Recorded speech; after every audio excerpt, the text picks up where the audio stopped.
بسم اللہ الرحمن الرحیم۔ السلام علیکم۔ سچ بولنے کا شوق ہے تو اپنے بارے میں بولیں، لوگوں کی زندگی عذاب مت بنائیں۔ دوران گفتگو سب سے بڑی غلطی جو ہم کرتے ہیں وہ یہ ہوتی ہے کہ ہم سمجھنے کے لیے نہیں سنتے بلکہ جواب دینے کے لیے سنتے ہیں۔ قدر تو وہ ہوتی ہے جو کسی کی موجودگی میں ہو، کسی کے بعد تو بس پچھتاوا ہوتا ہے۔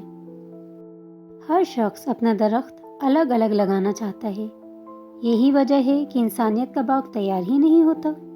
مطلب یہ کہ ہر شخص اپنا فائدہ چاہتا ہے، کسی دوسرے کا نہیں۔ اخلاق کا تعلیم سے کوئی لینا دینا نہیں۔ میں نے ان پڑھ لوگوں کو انتہائی باتمیز اور تعلیم یافتہ لوگوں کو انتہائی بدتمیز دیکھا ہے۔ ہماری زندگیوں میں بے چینی کی ایک بڑی وجہ یہ بھی ہے کہ ہم جہاں ہیں وہاں ہونا ہی نہیں سیکھا۔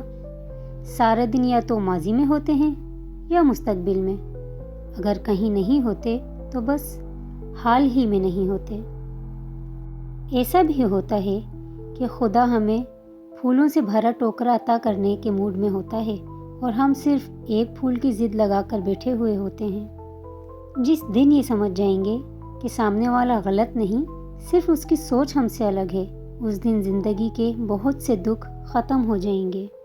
کتنا خوبصورت احساس ہے جب ہم اللہ سے کوئی بات کرتے ہیں تو سب کچھ جانتے ہوئے بھی ہماری بات سننا چاہتا ہے۔